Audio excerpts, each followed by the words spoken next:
नमस्कार दोस्तों, आप देख रहे हैं आपका अपना YouTube चैनल टाइमलेस फैशन और मैं हूं आपके साथ मुक्ता सक्सेना।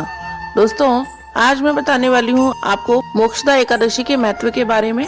दोस्तों, हिंदू धर्म में एकादशी का व्रत महत्वपूर्ण स्थान रखता है।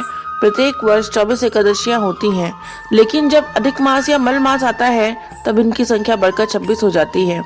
मार्गशीर्ष मास के शुक्ल पक्ष की एकादशी को मोक्षदा एकादशी कहा जाता है। मोक्षदा एकादशी बड़े बड़े संकटों का नाश करने वाली एकादशी है।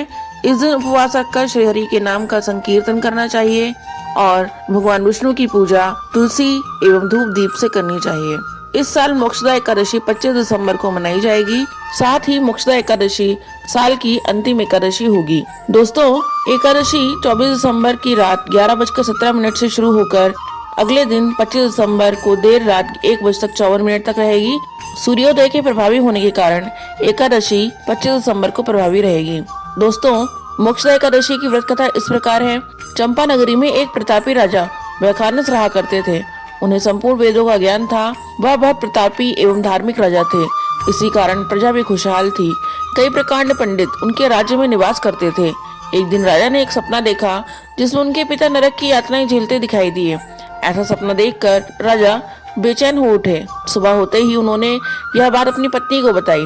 राजा ने यह भी कहा, इस दुख के कारण मेरा हृदय बैठा जा रहा है और मेरा मन कहीं भी नहीं लग रहा, क्योंकि मैं तो इस धरती पर संपूर्ण ऐशो आराम से रह रहा हूँ, जबकि उनके पिता कष्ट में हैं। पत्नी ने कहा कि महाराज, आपको आश्रम में जाना चाहिए।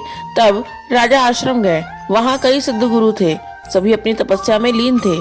महाराज पर्वत मुनि के पास गए और उन्हें प्रणाम किया और उनके समीप बैठ गए। पर्वत मुनि ने मुस्कुराकर आने का कारण पूछा। राजा अत्यंत दुखी थे। उनके आंखों से आंसुओं की धार बहने लगी।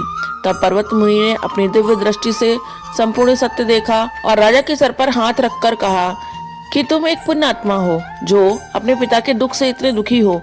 तुम्हारे पिता को उनके कर्मों का फल मिल रहा है।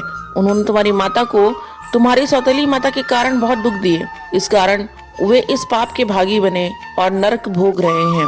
तब राजा ने पर्वत मुनि से इस दुविधा का हल पूछा। इस पर मुनि ने उन्हें मोक्षदा एकादशी का व्रत करने एवं इसका फल अपने पिता को देने के लिए कहा।